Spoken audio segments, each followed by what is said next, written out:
Are you seriously blowing off your friends to watch Empire Strikes Back? Dude, this is the exact thing I keep telling you not to do. Hey, I at least made some friends that I can repeatedly cancel on, thanks to you bugging me. Baby steps, I'm trying. Well, you know what they say about trying. Do or do not, my friend. I don't know, it's been a while and I just really want to finish watching this, I guess. Man, we must have watched this fucker 30 times over the years.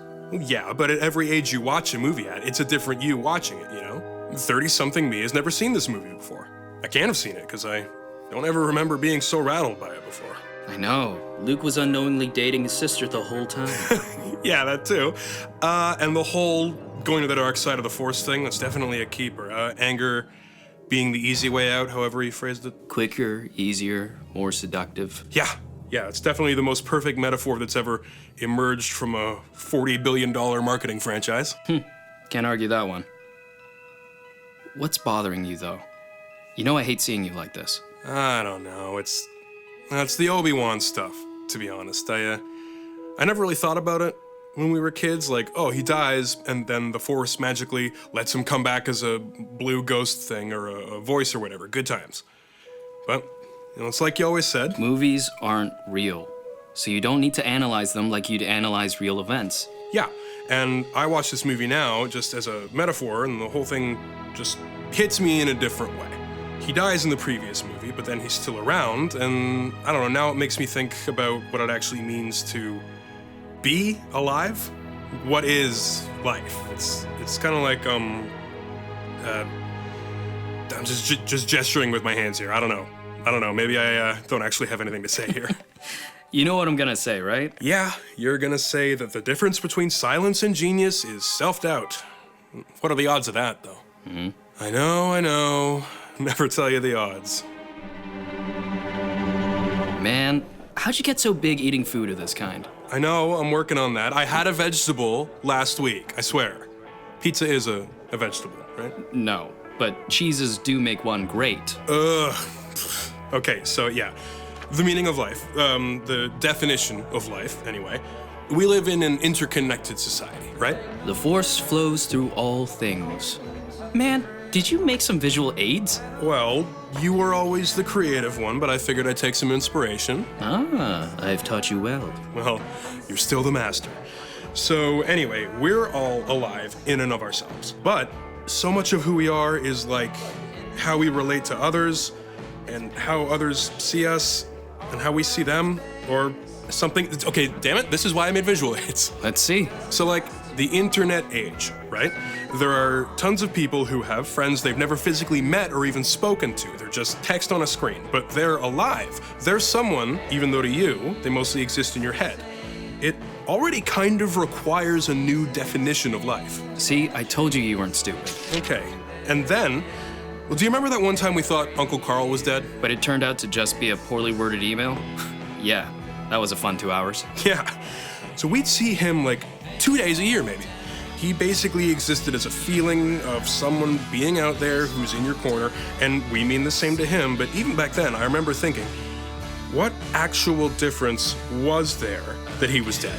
And I don't mean that in a bad way. Like, obviously, him being dead would make a difference to him personally, but from this distance, he'd be as alive as ever. He's a set of feelings and memories and advice. He's a hand on your shoulder, metaphorically speaking. He's never here, but he's alive, even when he's dead. What is life? God, what is love would have been so much easier. Good segue, actually. So, think of any song. Shit, even think of What Is Love. Done and done. All right, now, think, how many times have you actually heard the actual song? 3, maybe half a dozen? And yet you've probably heard it in your head hundreds of times. Songs, movies, whatever. You experience them once or a couple times, but then the majority of their existence is you remembering them. They live in your head, and you don't remember them perfectly, so maybe the details change. Luke, I'm your father. Exactly. Everyone remembers that line differently from how it is in the movie. So, which is the real line? when they inevitably remake that movie 50 years from now, I bet the misremembered version will be the line in the script because it lives so much larger. I would not take that bet, actually. So what is life? Something exists, but then it becomes connected to people, and it takes on a new existence. If they erased all the copies of that movie, we'd have to recreate it using collective memory, and we would. And that's how stories used to exist anyway, the oral tradition, or whatever. And you could even say that about the storytellers. Oh, like the creator of Calvin and Hobbes. I knew you'd say that. You used to be obsessed with that comic. So yeah, he makes art for years, and then he retires from public life. So to us, in the audience, it feels like he's dead because the art was how we knew him. It was how he was alive to us. But then on the other hand, if he was literally dead, and knock on wood, the work he created is still here, so it will permanently feel like he's still out there. It feels like he's dead, but he'll always feel alive. What is life? If a stuffed tiger is alive in your mind, is it alive? Yeah, no kidding. And if a comic strip or a movie feels so authentic that you react to it with the same emotions you'd react to real things with, is it real? Do artists live forever if their work lives forever? Okay, look at Shakespeare. If he suddenly rose from the grave tomorrow, he'd be exactly as alive to me as he was last week, since I'd never meet him anyway. His purpose was to reach an audience, and he lives through his work and them, and that purpose is pretty limitless, so he's pretty immortal. So you're thinking that purpose is the key here? Yeah, and then it's like, what if you aren't the most famous playwright in history? What if you just suck and have no influence on anyone? Could you then stop existing before you physically die? Say you're just a loser, and there comes the point where anything you've ever said has already been forgotten, but you're only like 45 or 30. It's the opposite. You're physically still there, but if you died, it would make zero difference. You know that's not you, right? No, I don't know that. Then you know I'm gonna keep harassing you into believing in yourself and trusting that you don't suck. If it's the last thing I do. Yeah, I know. I know you are, and there's so much you'd never need to tell me.